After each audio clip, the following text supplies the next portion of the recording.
Hari ini kita akan belajar kembali kebenaran firman Tuhan. Saya itu kadang bertanya sama Tuhan, kenapa sih kok Tuhan? Kok izinkan kadang hal nggak enak terjadi? Hal-hal yang rasanya benar-benar nggak tahan, rasanya terjepit, tertekan, ngalami persoalan banyak hal. Kenapa sih kok harus terjadi? Dan kenapa nggak enak, hal yang enak saja yang kau izinkan terjadi dalam setiap hidup anak-anakmu ini? Dan ternyata memang itu diizinkan Tuhan. Sekalipun kondisi kita nggak baik, keadaan kita nggak baik, keuangan kita nggak baik, keluarga kita nggak baik, suami kita nggak baik, istri kita nggak baik, tetap Tuhan itu baik. Tuhan mau tunjukkan dalam kondisi kehidupanmu yang nggak baik sekalipun, yang rasanya nggak masuk akal, kok ini terjadi, tetap Tuhan tetap baik sampai kapanpun juga. Dia buktikan sampai hari ini. Kita tuh dipelihara Tuhan. Bapak Ibu, kalau kita sadar, hari ini kita ada hari ini kita menikmatin semua kebaikan Tuhan. Hari ini kita bisa sehat, tidak kekurangan satu apapun. Telinga kita bisa mendengar firman Tuhan, mata kita bisa melihat. Kita bisa makan, kenyang, tidur, nyenyak, memiliki kendaraan, memiliki segala sesuatu, aset, bahkan kita bisa jalan-jalan, melakukan aktivitas apapun juga. Itu karena kebaikan Tuhan. Tuhan tetap baik karena Tuhan punya maksud atas kebaikannya dalam kehidupan kita. Tuhan punya tujuan, Tuhan punya maksud. Tuhan sampai hari ini belum selesai dengan kehidupan kita. Kondisimu mungkin gak baik. Saya menerima beberapa chat, menerima telepon beberapa jemaat di YouTube. Mereka sedang mengalami masalah-masalah yang ruwet, yang kacau, yang seakan-akan kok kenapa sih harus terjadi? Padahal sudah berdoa, padahal sudah tanya Tuhan, padahal sudah puasa, tapi kok ngalami seperti ini? Ternyata saya pun juga pernah ngalami kejadian itu. Sudah puasa, sudah doa, bahkan hidup didedikasikan untuk pelayanan, diurapi juga pelayanannya, tetapi menghadapi masalah-masalah yang rasanya harusnya nggak keizinkan Tuhan. Tapi itu diizinkan Tuhan, bagian dari proses yang harus kita lewatin setiap orang percaya. Untuk kita melihat dengan mata kepala kita sendiri, untuk membuktikan secara pribadi bahwa Tuhan itu tetap baik adanya. Sekalipun lingkungan, keadaan, keluarga, kondisi, atau apapun tidak baik, Tuhan tetap baik sampai kekal selama-lamanya. Perhatikan di Mazmur 118 mulai ayat yang pertama. Bersyukurlah kepada Tuhan sebab Ia baik. Dia memang baik. Tuhan itu baik. Kondisimu nggak baik, Tuhan baik. Kita nggak baik, Dia tetap baik. Keuangan kita nggak baik, Tuhan tetap baik. Kesehatanmu nggak baik, Tuhan itu tetap baik. Bahwasanya untuk selama-lamanya kasih setianya. Kita meski tahu dalam segala hal Tuhan mengizinkan segala sesuatu untuk mendatangkan kebaikan atas kehidupan kita. Apapun itu. Dari kejadian tiap hari yang kita lakukan. Dari perjalanan, dari keputusan, dari apapun yang terjadi dalam kehidupan kita. Tuhan tetap membawa kita pada pusat kehendaknya dan mendatangkan kebaikan atas kehidupan kita. Sekalipun kita ini bikin keputusan yang salah. Kita ini bikin keputusan yang salah. Dan tetap Tuhan akan ubah dari keputusan yang salah yang harusnya setan bikin hancur kan, tapi Tuhan bisa ubah menjadi rencana kebaikan loh. Karena kebodohan kita salah mengelola keuangan dan hancur, kita bangkrut karena itu kesalahan kita sendiri atau keserakan ketamakan kita akhirnya hancur. Tapi Tuhan di tengah kehancuran itu bisa membuat masa depan kita tuh dibelokkan dari kehancuran menuju masa depan yang penuh pengharapan. Setan memang terus menjegal kita setiap hari. Dia akan nyeret kita, dia akan menipu daya dengan berbagai macam cara. Menjerumuskan kita dengan hal yang muslihat, yang licik dan jahat, supaya kita hati hancur, binasa, dan akhirnya kita hilang semuanya, dicuri, bunuh, dan dibinasakan semuanya. Tetapi Tuhan, kalau hati kita nempel sama Tuhan, Tuhan bisa ubah rancangan setan tadi menjadi rancangan kebaikan buat kita. Makanya, jangan pernah ngeluh sama Tuhan. Jangan pernah menggerutu sama Tuhan. Bersyukur. Ayat ini ngomong, bersyukur kepada Tuhan. Jangan ngeluh. Jangan ngomel. Jangan menggerutu. Tuhan tetap bawa kebaikan. Wong kita ini dulunya siapa? Saya ini siapa dulunya? Saya bukan siapa-siapa. Saya orang desa, anak kampung. yang dibesarkan di keluarga sederhana. Karena kasih karunia Tuhan saja, Tuhan pakai saya sampai hari ini. Bapak Ibu juga sama, apalagi Bapak Ibu tinggal di kota, orang-orang terdidik, orang-orang terpandang, yang dihidupkan dengan keluarga yang berpendidikan, harusnya jauh bisa dipakai Tuhan secara luar biasa, kalau memberi hati sama Tuhan. Makanya kita harus mengizinkan Tuhan dalam kehidupan kita ini, membentuk lewat kejadian, lewat proses, lewat segala sesuatu yang kita alami. Kita berhati-hati nih, setelah kita belajar berhati-hati, bertindak, bersikap, ngambil keputusan, ngomong, berlaku dengan siapapun juga menghadapi orang, kita mesti hati-hati bersikap. Jangan kita tunjukkan bahwa kita ini orang-orang yang hidupnya ngawur, serampangan, dan sembrono. Kita tahu Tuhan tetap baik, kita harus respect dan hormat. Harusnya karena kebaikan Tuhan, hidup kita semakin kita berikan untuk kemuliaan nama Tuhan. Bayangkan kalau hidup kita berikan sama Tuhan, perjalanan hidup kita akan dibuat berhasil dan beruntung. Tuhan akan pakai kita, Tuhan akan tinggikan kita, Tuhan akan promosi kita.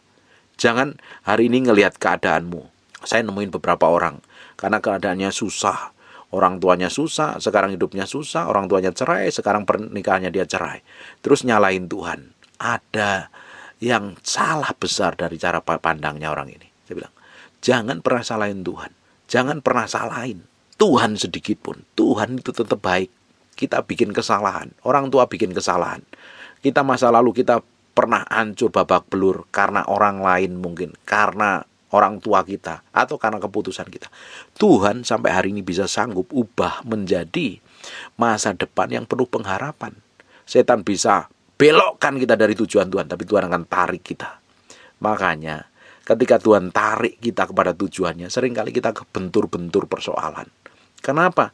Karena kita jalan mau kita sendiri. Kita ambil keputusan melenceng jauh dari hadapan Tuhan. Makanya dibenturin dulu ke tembok. Tias! Baru sadar. Oh, ternyata jalanku salah. Aku butuh Tuhan. Aku perlu Tuhan. Loh, itu Tuhan tuh baik. Kalau engkau hari ini kebentur-bentur, kena masalah, kena problem, kekurangan, hancur, bagus sekali. Tuhan sedang tarik hatimu kepada tujuan Tuhan. Tuhan sedang tarik tanganmu untuk diluruskan karena jalanmu itu melenceng dan jauh. Hari ini berjalan sama Tuhan, nikmatin Tuhan, berjalan sama Tuhan, menikmatin kebaikan Tuhan, kemurahan Tuhan. Hari ini taruh hatimu di hadapan Tuhan, beri hatimu sama Tuhan, belajar melihat dengan kacamata rohani, melihat segala sesuatu dengan kacamata kebenaran firman Allah, kacamata kerajaan Allah. Sehingga kita melihat kondisi apapun Tuhan baik, bahwa selama-lamanya kasih setianya tidak pernah berubah. Dengarin baik-baik Bapak Ibu, kasih setia Tuhan itu selalu baru setiap hari. Setiap hari selalu baru. Itu gambaran seperti orang Israel ketika di padang gurun, dikasih mana sehari untuk sehari. Besok dikasih yang selalu baru, yang fresh. Tapi orang Israel ini ndablek disimpan. Nggak taunya waktu disimpan, besoknya udah ada ulatnya. Tuhan mau kasih sesuatu yang baru setiap hari dalam hidup kan kita. Kalau kita meresponi segala sesuatu ini dengan benar, kita akan melihat kebaikan Tuhan itu seperti bola salju, gulung terus. Tambah hari tambah gede. Kita menikmatin kebaikan, kita menikmatin kemurahan Tuhan. Ayat yang kedua, biarlah Israel berkata bahwasannya untuk selama-lamanya kasih setianya. Biarlah kaum Harun berkata bahwasanya untuk selama-lamanya kasih setianya. Biarlah orang yang takut akan Tuhan berkata bahwasanya untuk selama-lamanya kasih setianya. Memang kasih setia Tuhan untuk selama-lamanya. Kita nggak baik, tetap Tuhan baik. Kita bantah, kita hidup dalam dosa, Tuhan tunggu kita bertobat. Tuhan bawa, Tuhan tetap berkati, Tuhan tetap ampuni, Tuhan tetap pulihkan. Kita ini seringkali melakukan kejahatan, kemunafikan, kebejatan yang kurang ajar sekali di hadapan Tuhan. Tuhan itu setia, sampai hari ini Tuhan setia. Nunggu kita bertobat. Kita bertobat, diampuni dosa kita. Masih ada kesempatan. Makanya jangan hidup kurang ajar. Sudah kebaikan Tuhan itu selalu baiknya luar biasa, tapi kita hidupnya kurang ajar. Itu namanya orang Kristen yang gak tahu diri sama sekali. Hari ini kita mesti tahu. Kita masih hidup sehat nih, hari ini. Menikmatin makanan enak. Kemarin beberapa bulan yang lalu banyak orang teman-teman kita meninggal. Nggak sampai pada hari ini. Kenapa? Sudah selesai mereka. Hari ini kita masih hidup, bisa dengerin firman, bisa dengerin khotbah. Saya bisa ikut ibadah. Artinya Tuhan belum selesai dengan hidupmu. Tuhan masih punya tujuan. Lupa tujuannya apa? Wong aku hari ini masih kekurangan. Hidup hari ini susah.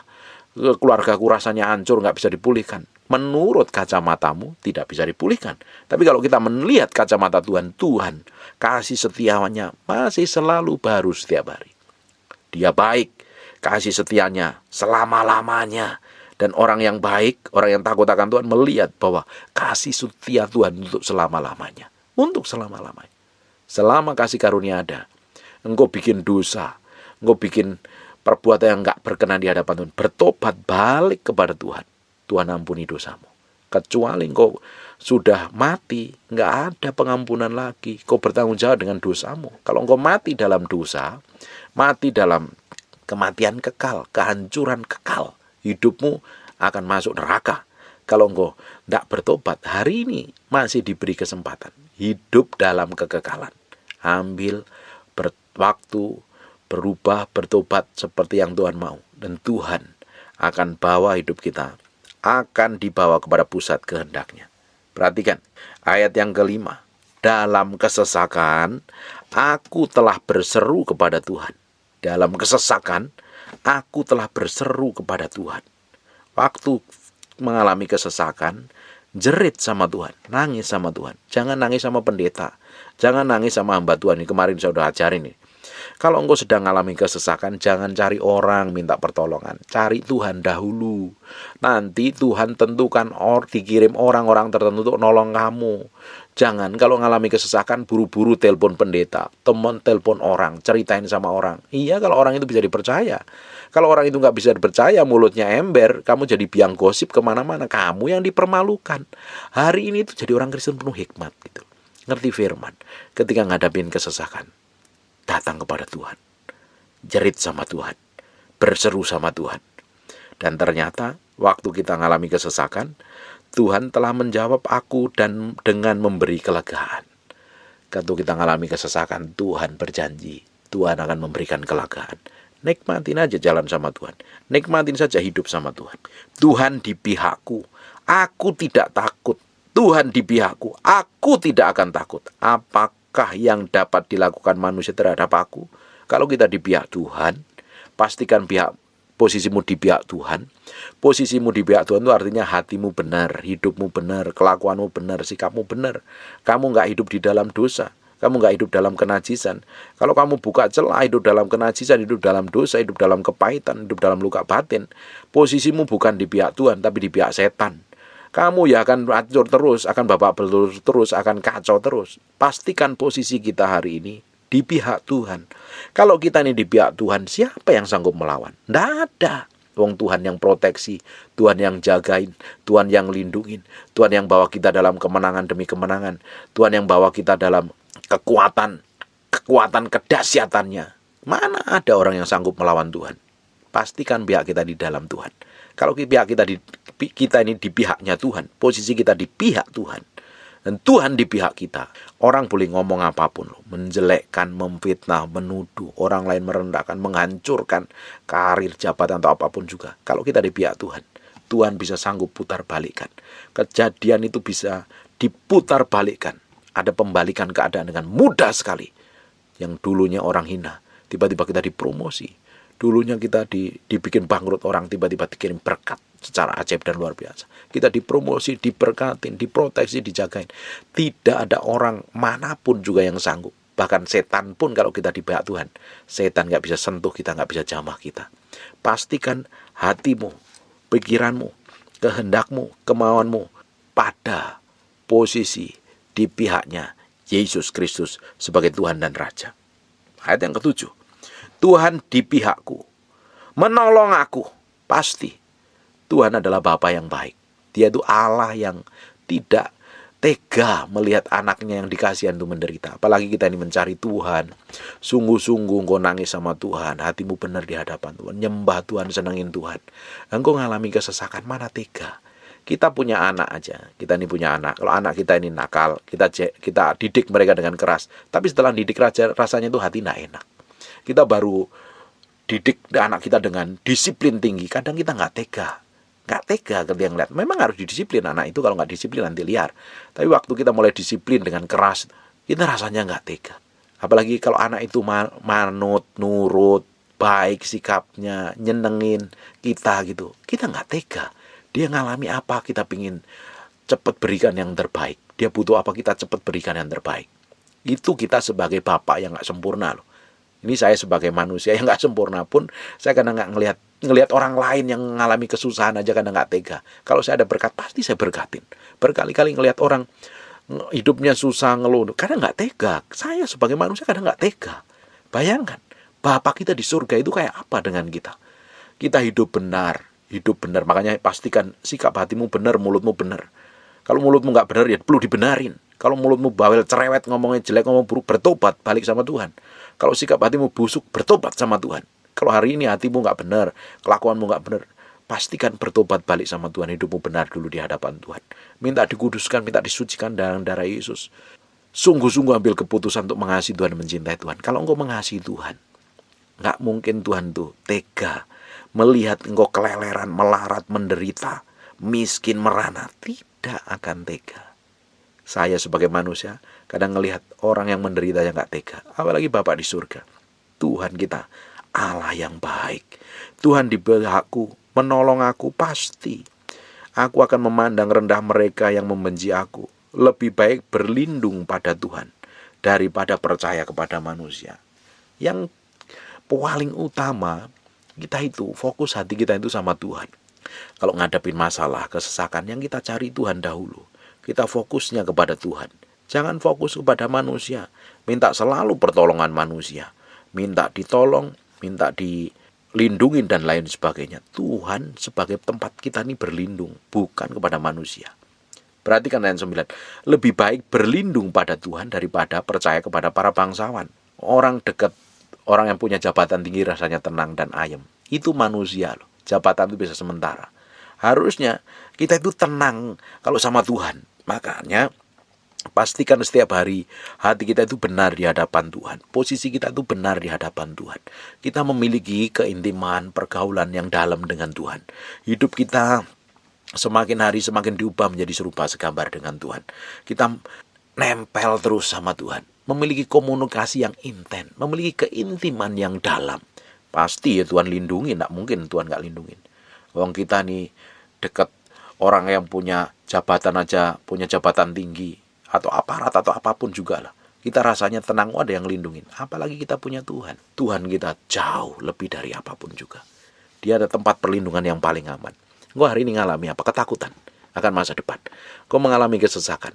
Gue mengalami himpitan. Gue sedang mengalami tekanan. Datang kepada Tuhan. Minta perlindungan Tuhan.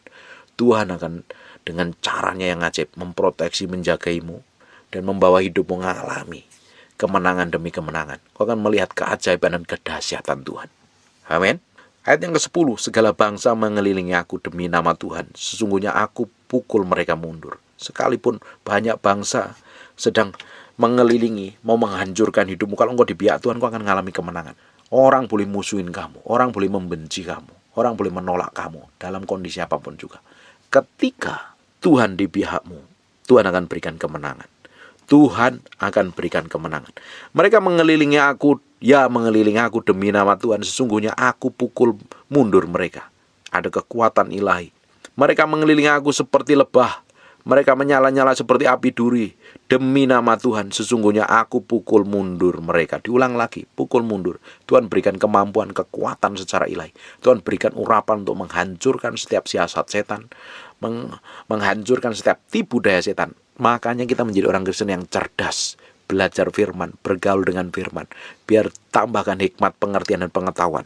Dan Tuhan akan proteksi, jagain, lindungi, bahkan Tuhan akan urapi kita, diberikan otoritas dan kuasa untuk menghancurkan segala tipu daya setan. Musuh kita hari ini itu bukan manusia.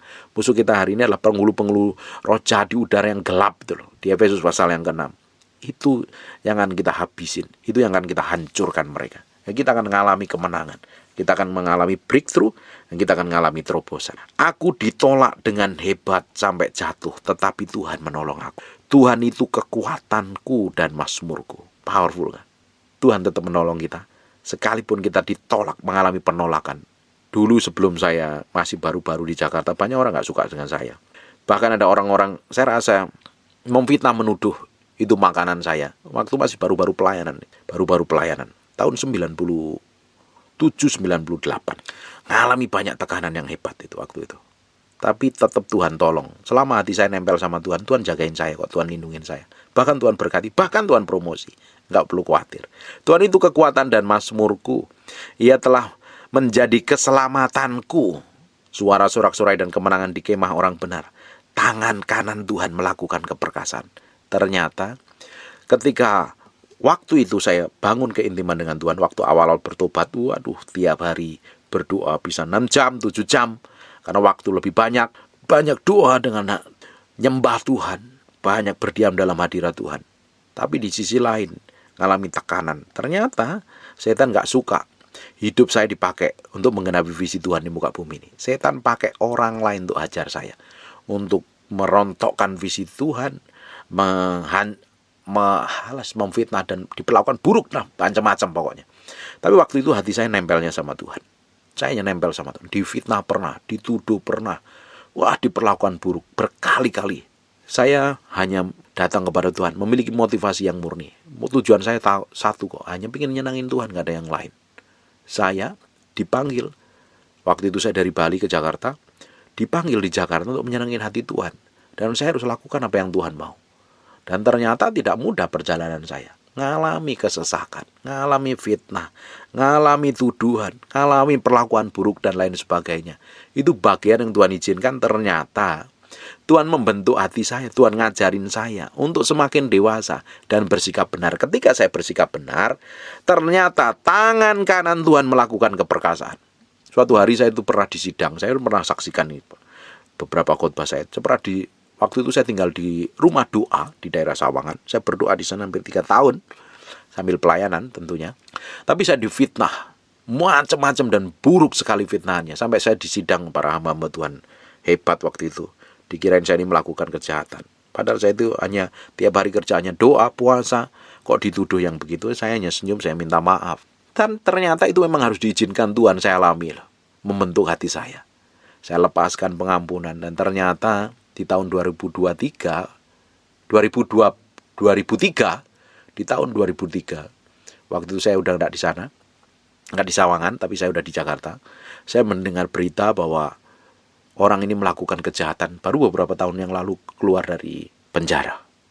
Saya nggak ngapain-ngapain, hanya saya minta maaf. Ternyata tangan Tuhan melakukan keperkasaan. Ayat yang ke-16. Tangan kanan Tuhan berkuasa meninggikan, tangan kanan Tuhan melakukan keperkasaan. Ternyata Tuhan yang promosi sampai hari ini.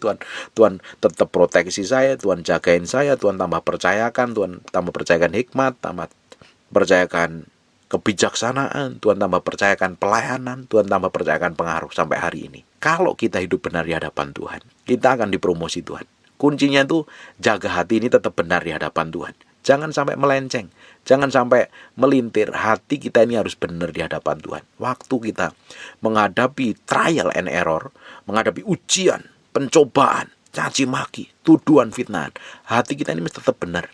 Kita tahu itu semua kadang diizinkan Tuhan untuk memproses hati kita, dan tujuannya itu satu, mendatangkan kebaikan, membuat kita matang di dalam Tuhan, dewasa secara rohani di dalam Tuhan. Itu yang membuat hidup kita semakin hari semakin berjalan seperti yang Tuhan mau, seperti yang Tuhan inginin. Dan itu membuat saya semakin kokoh dan kuat, membuktikan bahwa Tuhan semakin dahsyat. Berkali-kali kejadian itu. Ada orang-orang yang fitnah saya, tuduh saya hanya diam, dan ternyata Tuhan lakukan. Tangan kanannya Tuhan melakukan keperkasaan, membela saya. Kita tuh gak perlu bela diri. Orang tuduh kita, orang fitnah kita, orang perlakukan buruk, orang perlakukan jelek, suamimu perlakukan buruk, suamimu selingkuh, kamu gak perlu ngelakuin apa-apa. Kamu cukup diam dalam hadirat Tuhan. Banyak orang ketika disakitin pingin melakukan sesuatu untuk membuktikan sesuatu. Tidak ada gunanya. Hari ini dengerin baik-baik. Istri-istri yang suamimu sedang selingkuh, sedang nyakitin hatimu, jangan melakukan apa-apa. Jangan pingin membalas, jangan pingin bereaksi apa-apa. Diam. Izinkan tangan kanan Tuhan melakukan keperkasaan. Ketika tangan Tuhan melakukan keperkasaan, Tuhan sendiri akan bela kamu, Tuhan sendiri akan tinggikan kamu, Tuhan sendiri akan berkatin kamu. Orang-orang yang jahat tadi akan disingkirkan. Tuhan dengan caranya, Tuhan bukan dengan cara kita. Kita cukup diam nikmatin semua kebaikan dan kasih setia Tuhan. Ayat yang ke-17, aku tidak akan mati tetapi hidup. Jelas, orang yang hidup dalam kebenaran akan mengalami kehidupan kekal. Bahkan hidup di bumi ini pun akan memiliki kehidupan yang memancarkan kehidupan, bukan memancarkan kematian.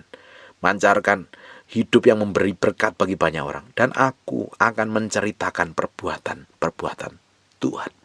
Dari balik semua kesesakan, himpitan, tekanan, aniaya, proses atau apapun namanya yang terjadi dalam kehidupan kita, ternyata Tuhan sedang membuat cerita sejarah dalam hidup kita, supaya hidup kita bisa menceritakan perbuatan tangan Tuhan yang ajaib di masa yang akan datang.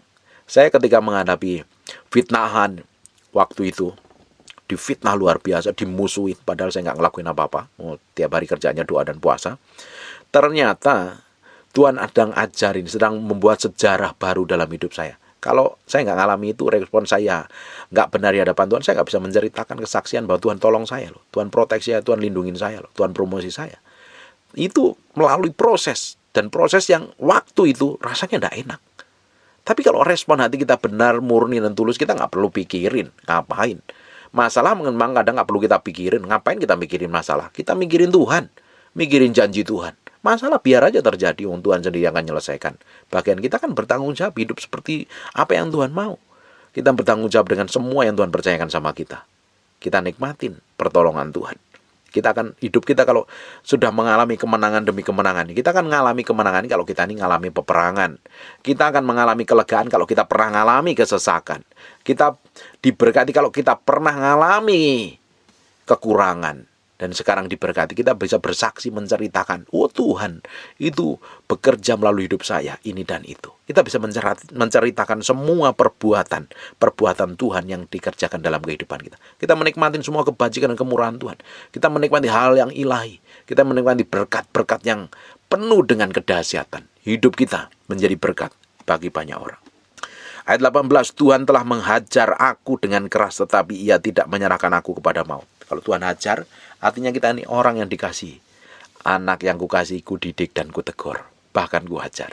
Kita ini akan hajar anak kita dengan menghajar, artinya mendidik, mendisiplin dia, karena kita mengasihi loh. Kalau anak orang lain, orang kita nggak kenal, mau dia mungkin kesalahan, biarin saja. Orang kita nggak peduli. Anak orang lain, ngapain kita urusin anak orang lain? Apalagi anak-anak di jalanan, nakal, kasar. Karena kita nggak ada hubungan, nggak ada ikatan. Karena kita nggak mengasihi mereka. Ya kita mengasihi secara manusia, tapi karena kita nggak punya hubungan ikatan, dia melakukan kesalahan, ya biarin aja. Tetapi, kalau kita ini mengasihi orang di dekat kita, orang yang kita kasih, anak-anak kita terutama, kita didik. Kita disiplin kalau dia bikin pelanggaran. Sama juga dengan Tuhan. Kalau kita ini anak-anak Tuhan yang dikasihi, dicintai Tuhan, kita akan dididik, dihajar, ditegur, dibawa semakin mendekat kepada Tuhan. Tuhan telah mengajar aku dengan keras loh. Tuhan menghajar dengan keras, tapi ia tidak menyerahkan aku ke dalam maut. Engkau hari ini sedang diajar, ngalami apa? Kekurangan yang berat, miskin, tapi tetap masih hidup kan? Tetap tiap hari bisa makan kan? Engkau ngalami kesesakan, dianiaya suamimu, tapi tetap masih bisa senyum kan? Nikmatin aja. Engkau nggak akan diserahkan kepada maut kok. Itu bagian proses hatimu yang sedang diremukkan Tuhan, sedang dibentuk Tuhan, supaya suatu hari engkau bisa menceritakan menjadi kesaksian bagi banyak orang. Amin. Ayat yang ke-19, bukakanlah aku pintu gerbang kebenaran. Aku hendak masuk ke dalamnya, hendak mengucap syukur kepada Tuhan. Inilah pintu gerbang Tuhan. Orang-orang benar akan masuk ke dalamnya. Aku bersyukur kepadamu, sebab engkau telah menjawab dan telah menjadi keselamatanku. Amin. Tuhan tetap jawab semua permohonan.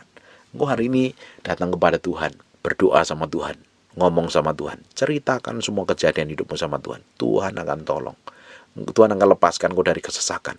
Tuhan sedang persiapkan kau untuk menjadi kesaksian dan menceritakan semua kebaikan Tuhan. Nikmatin saja segala sesuatu yang Tuhan sedang izinkan terjadi dalam kehidupan kita. Kita akan nikmatin segala sesuatu yang ajaib dan luar biasa yang Tuhan sedang kerjakan dalam kehidupan, dalam hidup kita. Sekarang ayat yang ke-24 perhatikan. Ayat ke-23 saja. Hal itu terjadi dari pihak Tuhan. Suatu perbuatan ajaib di mata kita. Ternyata dari pihak Tuhan bikin sesuatu perbuatan yang ajaib di depan mata kita. Inilah hari yang dijadikan Tuhan. Marilah kita bersorak-sorai, bersukacita karenanya. Kalau menghadapi masalah, menghadapi tekanan, buka mulutmu lebar-lebar, kasih senyum buat Tuhan. Sembah Dia, senengin hati Tuhan. Bersyukur kejadian ini terjadi karena Tuhan sedang persiapkan sesuatu yang besar. Ayat yang ke-20, ya Tuhan berilah kiranya keselamatan. Ya Tuhan berilah kiranya kemujuran. Diberkatilah Dia yang datang dalam nama Tuhan. Kami memberkati kamu dari dalam rumah Tuhan. Tuhanlah Allah, Dia menerangin kita. Ikatkanlah korban hari raya itu dengan tali pada tanduk-tanduk mezbah. Perhatikan, ayat 28. Allahku engkau, aku hendak bersyukur kepadamu. Allahku, aku hendak meninggikan engkau. Bersyukurlah kepada Tuhan sebab Ia baik. Bahwasanya untuk selama-lamanya kasih setianya. Tetap Tuhan baik. Tuhan ajar kita, Tuhan baik. Tuhan bawa kita ke dalam proses yang tidak enak, Tuhan tetap baik. Tuhan sedang remukkan kita, Tuhan tetap baik. Sedang mempersiapkan kita untuk sesuatu yang besar di depan. Kita akan melihat keajaiban, kedahsyatan Tuhan dalam kehidupan kita. Nikmatin, jalan terus sama Tuhan. Amin. Sekarang tutup matamu, tutup Alkitabmu, kita berdoa. Bapa, terima kasih buat firman-Mu. Kami mantraikan dengan darah anak domba Allah. Sehingga firman ini terpahat dalam loh batin kami, firman menjadi kehidupan. Berkati setiap orang yang mendengar firman yang Hamba-Mu sampaikan sedang dalam proses peremukan, sedang dalam kesesakan. Tuhan, Kau lihat penderitaan, Kau lihat kesesakan mereka. Kau sediakan turun tangan, Kau tolong mereka mengalami breakthrough dan terobosan. Terima kasih Tuhan, bahwa setiap orang yang mendengar firman ini hatinya diubahkan menjadi serupa segambar dengan Engkau.